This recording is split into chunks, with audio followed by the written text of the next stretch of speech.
Everybody. So we are, let's see. Well, not necessarily. I mean, that's just the way it's been turning out. So.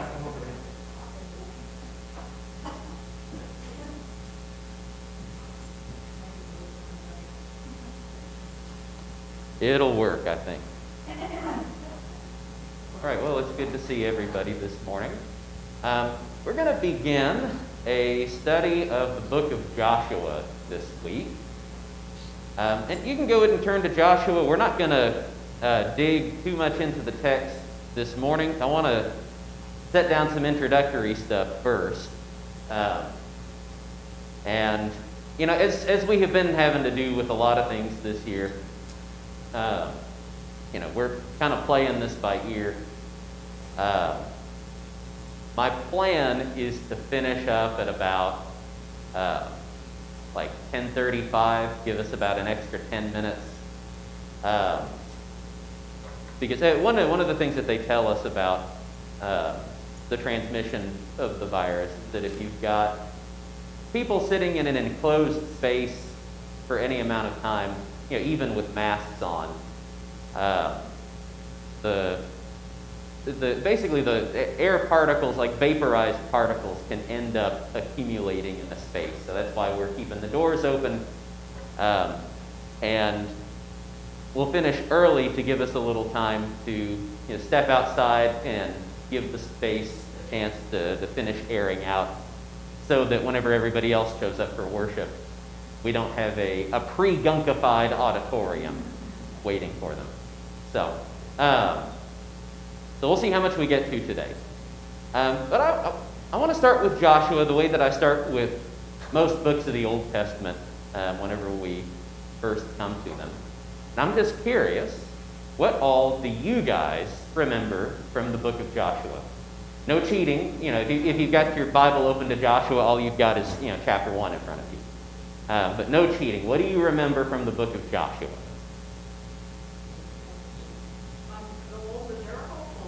Walls of Jericho falling down. Good. What else?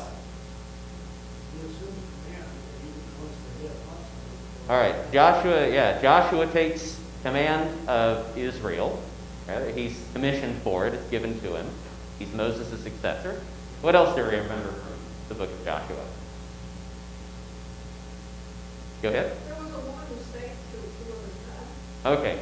Do we remember her name? Rahab. All right, so we remember the bit with Rahab the harlot and the spies. What else do we remember from Joshua?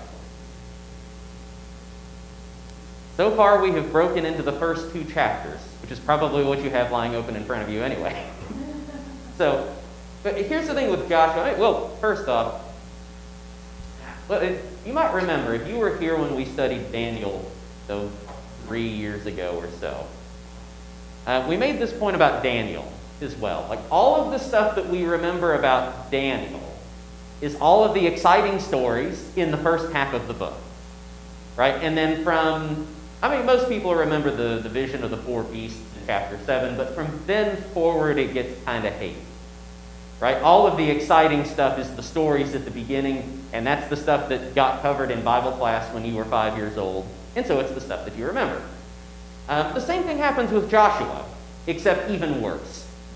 Everything that we tend to remember about the book of Joshua, the stuff that, again, gets taught in children's Bible classes and so gets stuck in our memory because we've heard about it since we were little itty-bitty kids, it's all stuff at the first half of the book, like the Battle of Jericho, or lack thereof, because the walls fall down. We remember Rahab the harlot. We remember, you might remember the incident of Aiken's sin after the Battle of Jericho and Israel's defeat at Ai and what happens to Aiken. That was at least when I was growing up, that was a big, big talking point in our Church of Christ circles, because it's a story about disobedience and not following the Lord's authority. We might remember the story of the Gibeonites. Y'all remember the Gibeonites? Or is this going to be a first-time refresher on that? Y'all remember anything funny happening with the sun in the book of Joshua? Y'all remember that story? Yes, the sun stopped for a time to help Joshua in a battle. And of course, we always remember Joshua's farewell address. Right? There is a good chance that hanging up on your wall somewhere or on a pillow somewhere, you have a selection from Joshua chapter 24 in your house. As for me and for my house, we will serve the Lord. Like, everybody knows that one. We've got a song written about that. Now, that gives us, if we just remember those things, that gives us a working knowledge of the first 11 chapters of Joshua and like one sentence out of the very last chapter of Joshua, chapter 24. What happens in between all of there? Again, similar to Daniel, we've got this thing going on where you've got two halves of the book. You've got the first half that is full of memorable, interesting stuff, the exciting stuff, the stories, it's the battles. Right? And then you've got a whole section, the whole last half, that we almost completely forget about. Like in chapters 13 through 21, that is the point in Joshua where most people's eyes glaze over. Now, we talked about this kind of thing happening whenever we read through the Law of Moses. Right? Like, you read through Genesis, and you get the first 4 chapters, and it's story. You see God creating the universe, and God creating man, and you see Adam and Eve's marriage, and you see the sin. You see Cain murdering Abel. All memorable stories. And then you get to chapter 5, and what do we have in Genesis 5? Y'all remember? The genealogy. And what happens to most people when they hit a genealogy in the Bible? Eyes glazed over, or they skip it. And that almost always happens in Bible classes. I mean, and you can't blame like children's Bible class teachers. Whenever you get to Joshua chapter 13, it is all about how the land is divvied up among the 12 tribes. And so it is long lists of place names. Names that are probably difficult to pronounce. And it's just that over and over and over again for like 8 chapters, 9 chapters. And so that's the part that most people glaze over. Now, we learned this with genealogies. Where does all of the important stuff happen? In all the boring bits that people tend to kind of glaze over on. Right? Like, you look in the genealogy of Genesis 5, and it's got some really important theology there, really important lessons there. The same sorts of things go for the inheritance list at the end of Joshua, that we're tempted to kind of check out whenever we hit that point. But we absolutely should not check out at that point because, there's a reason that half of the book is given over to that material. Right? God's not writing stuff down just to be filling up space. God doesn't have a word count that he has to meet. Right? So, what we're going to talk about today is, we'll start by talking about Joshua's place in the Bible, like what we think of Joshua as. Then we'll take a quick look at an outline of Joshua just to show us where we're going to be going through the book. And then we'll finish out by talking about some themes that are really important in the book of Joshua. And we'll get a little bit of the text there as well. And then next week, Lord willing, we will jump into Joshua chapter 1 and really get things moving. Let's start with Joshua's place in the Bible. What kind of book is Joshua? Now,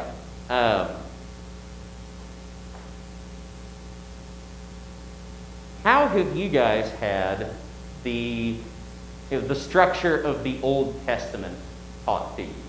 Like, what kinds of books do you find in the Old Testament? What genres?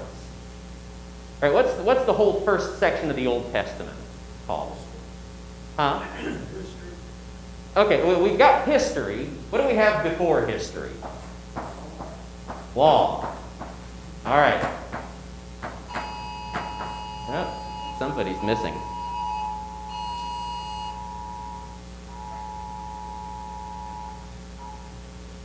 Okay, so we've got law, followed by history, and then what other genres of Old Testament books do we have? Poetry. And usually we lump in wisdom literature with the poetry because it's all written in Hebrew poetry. And usually in our English Bibles, it's rendered as poetry. And then prophecy. All right, these are the 4 genres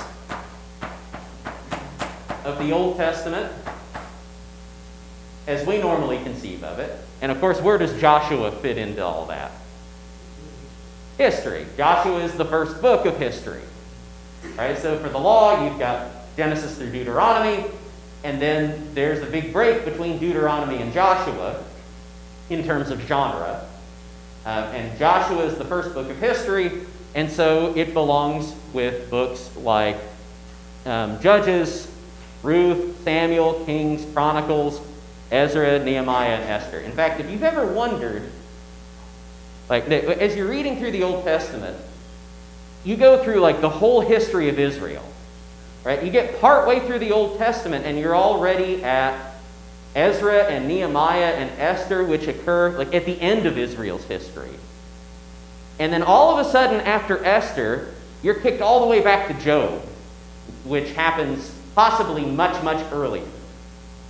And then you're kind of all over the place in terms of chronology, right? Where you get in, when you get into the poetry section, you've got Job, you've got Psalms of David, you've got Psalms from other points in Israel's history, you've got, then you have the prophets, and the prophetic ministry spans a big chunk of Israel's history, so you're just kind of all over the place.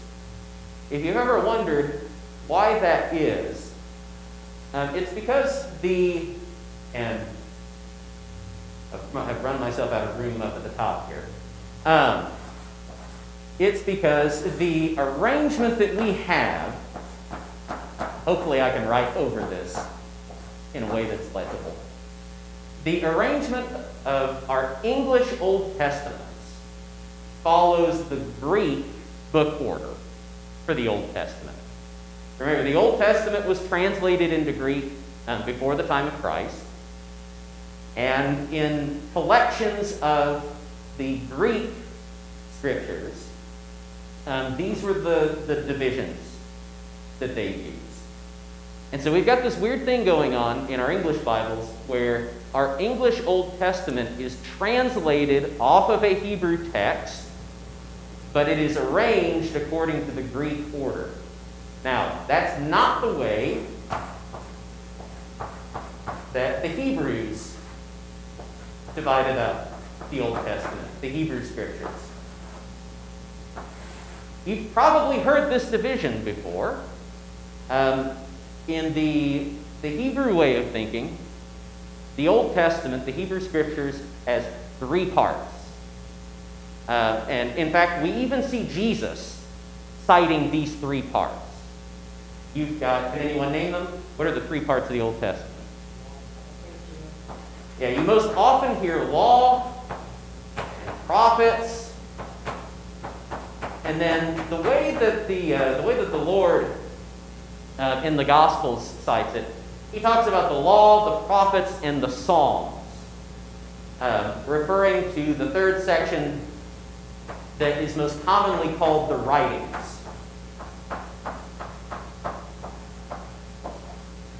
You've got the law, you've got the prophets, and you've got everything else, in other words. Now, where do you think Joshua fits in this order? He's not part of the law. I mean, he had a 1 in 3 shot, so. He's not part of the writings either. It's the last thing you would expect. Joshua, in the Hebrew arrangement of the Hebrew Scriptures, is the first book of the prophets. Now, that's a different way of thinking about Joshua, isn't it? Now, in fact, they do this with several of the books that we normally categorize as history. Let's see, Samuel and Kings are also in the prophets section. I think Judges is in there as well. Yeah, I think it is. So Joshua, Judges, Samuel, Kings, they are what in Jewish tradition is referred to as the former prophets. As we're reading through Joshua, I want us to get a sense for how, biblically speaking, Joshua is prophecy. And we talk about this every once in a while. Prophecy does not mean telling the future. Right? That's usually part of the prophet's job. Usually we will find prophets doing that, telling about the future. But biblically, the prophet's job is to preach the law to Israel. The prophet's job is either to keep Israel in line with the law or get them back into line with the law. And that's the kind of thing that we find going on in Joshua. Because Joshua himself is constantly, he doesn't have to call Israel back to the law, because Israel's not become disobedient yet at this point. But he is constantly exhorting them, keep this covenant, obey the word of the Lord. And so he fills the place of a prophet in that sense. Now, by the way, as we talk about this, none of this is prescribed as like this is the only way that you have to look at it, right? So in pointing this out, I'm not trying to say that the Greek order is wrong or anything. Joshua is a book about Israel's history. But as we read through, I also want us to consider a framework for understanding that might not be normal to us. Right? Like I want us to think about it also in terms of how Joshua is not only the first book of history, but also the first book of the prophets. What we have going on here, by starting the prophet section with Joshua, it's a lot like starting the law with Genesis. Because how much law is in Genesis? Practically none. Right? Genesis is all narrative, with like one or two commandments sprinkled in there. They get picked up, in the broader law of Moses. But it is mostly the story of how Israel came to be, the story of how the law came to be. The prophet starts the same way. You've got a lot of story. And that prepares you for the message of the later prophets, the ones that we normally think of as prophets, like Isaiah and Jeremiah and Ezekiel and the 12. All right. Any questions or comments up to this point on like what Joshua is and how we should think of it? All right. The next thing that I want us to consider is an outline of Joshua, and because of the current distress, I'm not going to be printing out handouts for things in this class like I would normally do. So we got a couple of options. Yeah, I saw Wayne grabbing his notebook. You can either write really fast, or if you've got internet access, and you go to the 14th Avenue website, up along the top there is a tab that says Resources. And if you hover your mouse over that, one of the options is Bible class handouts. And if you go there, this outline that we're about to go over is posted there on the 14th Avenue website. And if you need any help finding that, let me know and I can point you in the right direction. You just go to the website, hover your mouse over Resources. It might be called Bible Resources. And then that should be, the outline of Joshua should be the only thing in there. So, but for today, for our time together, We're just going to briefly look at the shape of the book. Joshua is split into two parts, two main sections. Now, there's also this third section at the end, which is basically a conclusion. But the two big sections of Joshua deal with the conquest, so that's the first 12 chapters of the book, and then the allotment of the inheritance, and that's the second half of the book, so chapter 13 down through 21. And it's in this part of the book, stand over here, in this part of the book is where we get all of the stuff that we remember about Joshua. Where in chapter 1, we're reminded that Moses has died, and the Lord has commissioned Joshua to lead Israel into the promised land. This is where we get, be strong and courageous. And so Joshua then passes those commands down to Israel. By the way, this is where we see him starting to act in that prophetic function. Because the Lord speaks to Joshua, and then Joshua speaks to Israel. And in that way, he functions as a prophet. In chapter 2, we see Joshua send out spies to spy out particularly Jericho. And we learn of the faith of this woman named Rahab. And we'll come back to Rahab later on. Because we've got an important question about Rahab. But of course, she hides the spies. And in exchange for hiding the spies, it's guaranteed that she and her household will not die. Now, everybody else in Jericho is going to die. And everything else in Jericho is also supposed to die or be put to flame. We'll talk about that later as well. Chapters 3 and 4, we have the crossing of the Jordan, which is supposed to bring to mind the Red Sea crossing. Because in a lot of ways, we see Joshua standing in Moses' place.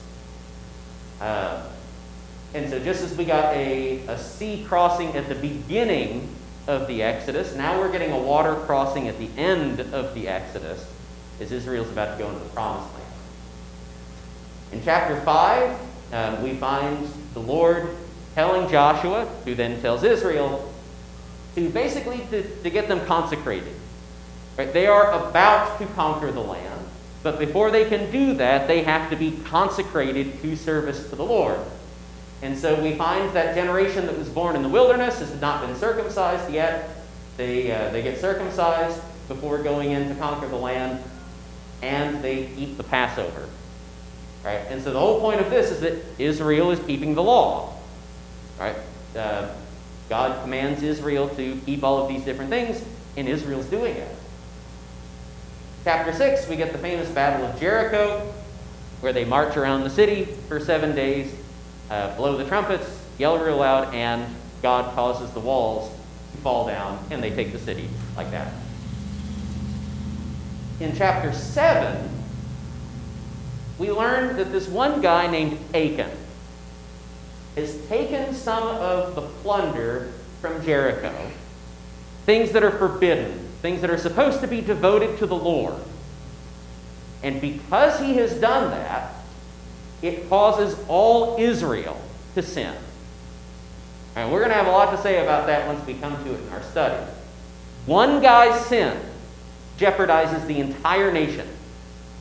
And so they go up to the city of Ai to capture it, and they are beaten soundly. Now, of course, God's been telling them this whole time, hey, you go in, and if you're faithful to me, I'm going to just roll everybody in front of you. Right? You're going to have your complete way over the land. And they saw it at Jericho. So at Ai, they understand that something is very, very wrong, that they've been beaten. And so the situation with Aiken is revealed, it's straightened out, and they go back, and because the sin has been dealt with, they are able to capture the city of Ai in chapter 8. In chapter 9, you have this encounter with the Gibeonites that we often call the Gibeonite Deception. If you don't remember what this is, these people who live in Canaan realize that, hey, Canaan is being taken over. And so they come up with this plot to pretend like they don't live in Canaan, that they have actually been traveling from a far ways away and have arrived in Canaan, and they've made this journey because they have heard about what the Lord is doing with Israel, and they want to join Israel. And so they form a covenant with Israel.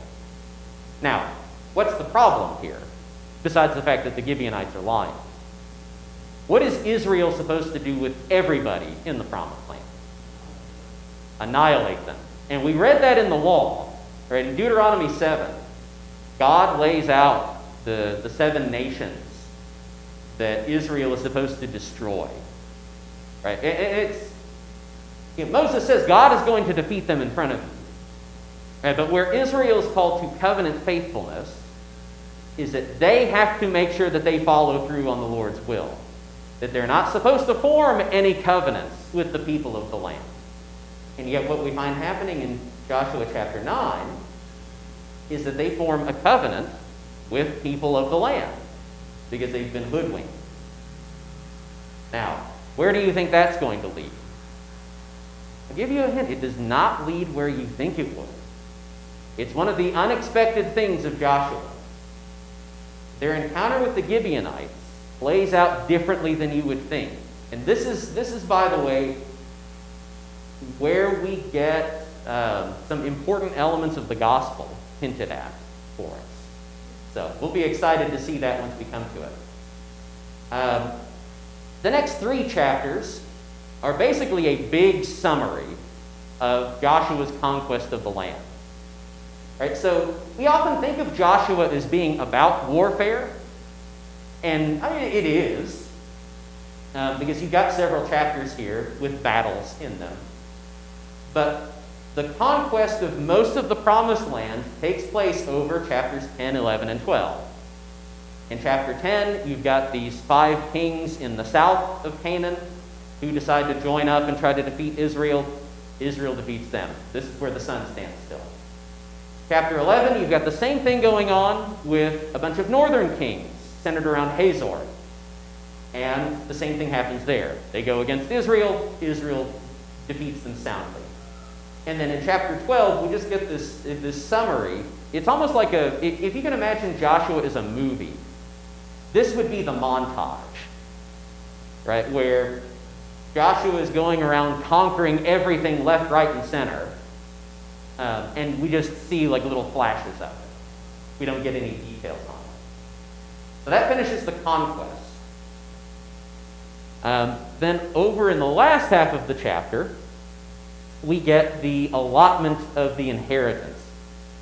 And again, once we come to this, we will we'll see the reason why the Lord has included all of this and the way He's divided it out as He has. Maybe one of the most important things for us to recognize is in the very opening passage of that half of the book, we are told explicitly about places that are not conquered. And the Lord tells Joshua, it's okay. Right? You've been doing my will. You're getting on in years. You rest. Right? And I will give the rest of this land to Israel if they're faithful to me. Right? So it was Joshua's commission to conquer the promised land, but he is only able to fulfill that commission partially. But he does so faithfully. And so the Lord gives him a mission accomplished. But that's going to come back and be a really important detail, particularly for the book of Judges. That you have all of these places that Israel has not finished conquering yet. The places that they have conquered are divided up, and it forms their eternal inheritance. Then at the very end of the book is where Joshua exhorts Israel to remain faithful in the covenant, and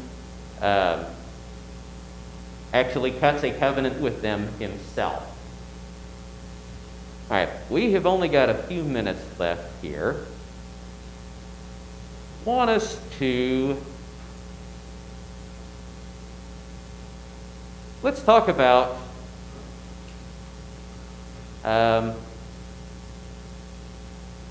So there are things that people see as problematic in Joshua.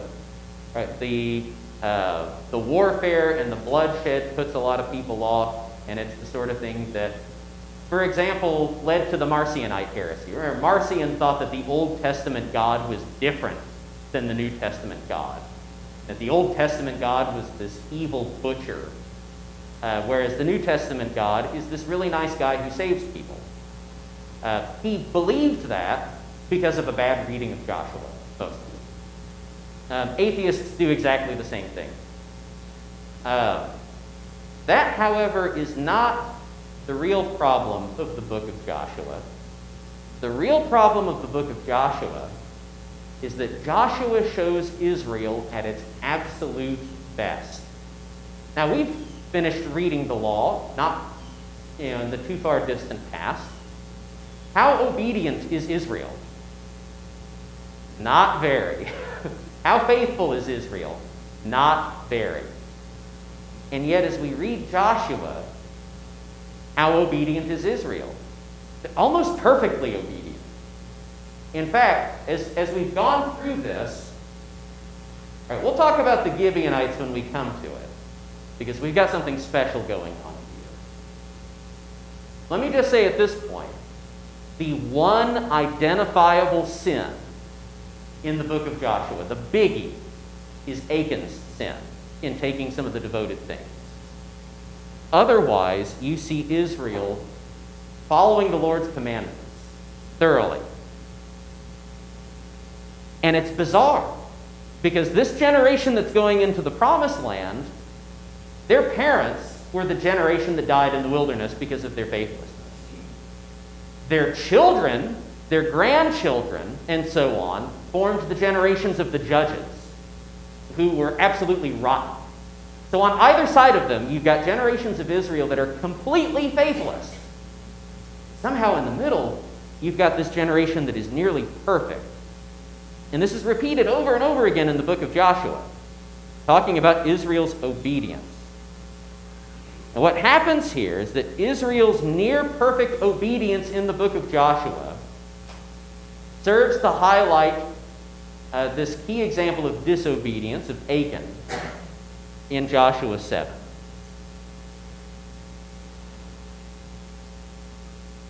And that one sin, as we mentioned earlier, almost does in the entire nation of Israel. Again, one guy committing one sin, and the entire nation is put at risk. And this is our sign, as readers of the book, that something is horribly wrong in this picture that the book of Joshua paints. And remember, Joshua begs a messianic reading. Right? We're supposed to read this with the gospel in mind, because the name Joshua means the Lord saves. In fact, in Greek, it is exactly the same word, the same name as Jesus. It's Jesus. The story of the book of Joshua is that under this man Joshua, God saves Israel so long as they are perfect. But how long can they remain perfect? They can't. In fact, Joshua himself says this explicitly in Joshua chapter 24. This is, we'll finish out with this. In Joshua chapter 24,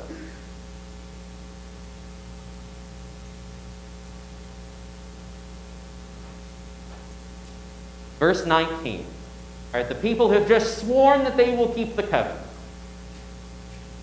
But Joshua said to the people, "You are not able to serve the Lord, for he is a holy God. He is a jealous God. He will not forgive your transgressions or your sins. If you forsake the Lord and serve foreign gods, then he will turn and do harm and consume you after having done you good." The story of the book of Joshua is that Israel is okay so long as they're perfect, but they can't be perfect. Which is why, from this point forward in Israel's history, it's all downhill. And that sets us up for the gospel.